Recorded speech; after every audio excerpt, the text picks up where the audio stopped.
When I was talking about software development and bonsai trees in my previous videos, the parallels that I drew were sometimes a little bit far-fetched, I know that. But today, I promise you, I'm talking about something that has almost a direct relationship between the two. My name is David, and you're watching a video series where I am talking about software development while I am working on my trees, most of which are in a very early stage of development. This one is a little bit further along its path to become a bonsai, but I also wouldn't consider it finished yet. What did you see in the previous videos? You saw me always doing the same things.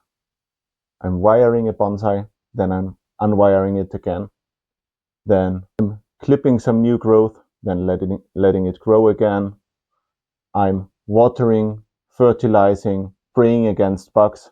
It's always the same things that I do with my trees, and you're maybe thinking, how hard can it be? And the simple answer is not that hard. What we're doing in bonsai is, as Andrew Robson from the Rakuyo to Serious Bonsai channel here on YouTube once said, simple techniques applied consistently over long periods of time. So that's really it. All I do here is simple, and keeping a bonsai tree is probably not that harder than keeping a house plant or a garden plant. It only gets a lot of work when you have multiple trees or a lot of trees, and bonsai collections tend to grow. But all the things we do are not that hard.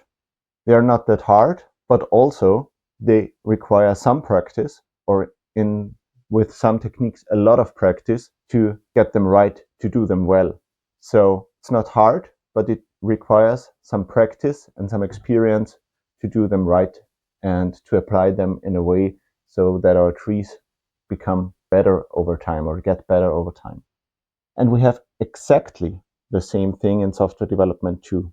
I often say that I can teach you the basics of test-driven development in 3 days, maybe 2. And even that's not correct. I could theoretically teach you the basics in half an hour or so. But I usually, when I do test-driven development trainings, I try to convince my clients that a 2 or 3 day training is a good amount of time, because in 2 or 3 days you can learn the basics in a way so that you can apply them on most of the problems in the protected setting of the training. Does that mean you can use TDD for all your problems in all your production code after 2 days? No, it doesn't, of course. Because test-driven development is a simple practice, but it takes a lot of time to get it right and to be able to apply it to all problems that could arise in a real project where some of the code is messy, where you don't understand all the functionality.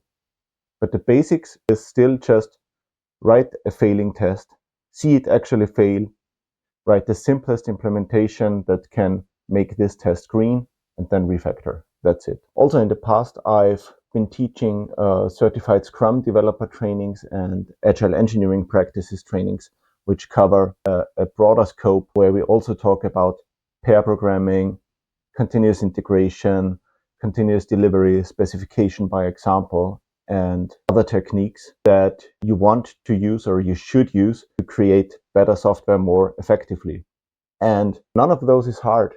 I mean, none of those is hard to do or hard to learn. Like pair programming is literally you're just sitting in front of your computer with another person and working together with them. But also all of those practices require some time or even a lot of time to get them right. Pair programming is not hard in a way that you have to do hard things in order to do it, but it's hard because you're working with another person, and working together effectively is something that you have to learn. So all of the techniques we need to create good software effectively, and all of the techniques we need to create good bonsai are basically simple.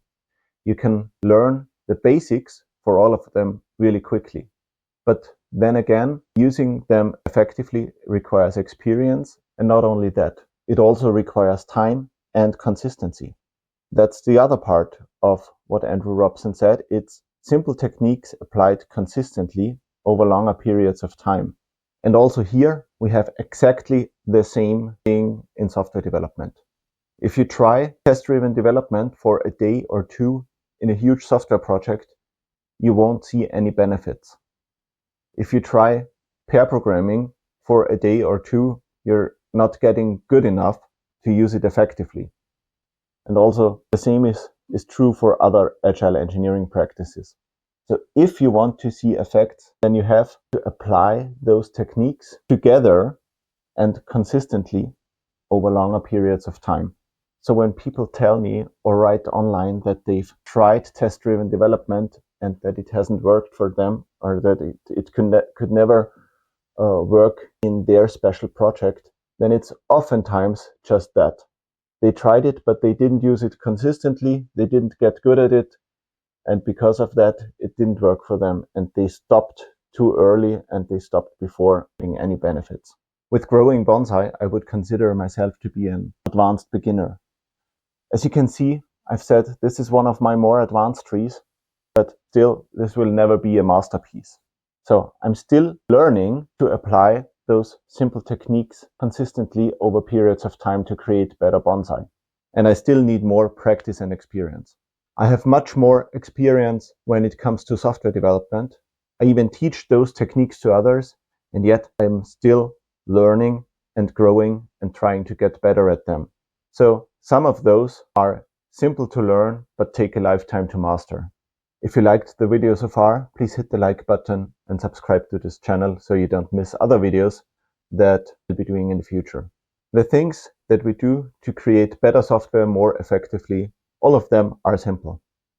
The whole certified Scrum developer training that I've been teaching in the past takes, I think, 5 days, the technical parts of it 4 days. And you'll learn a lot of different techniques there, all of which are simple. Will you be able to use those techniques effectively in a real-world legacy project with huge amounts of undocumented bad code? Probably not. Those techniques are easy to learn, they are simple, but they are difficult to master, and you'll need a lot more practice and experience to apply them effectively in real-world situations. But you can get started now, and you can practice on your own or with experienced colleagues or a technical agile coach. All of that is possible. But getting started is really simple, and you should get started now. My name is David, and I hope you'll tune in again next time when I'll talk about software, when I'll be working on another bonsai tree or on a pre-bonsai or a very early stage project.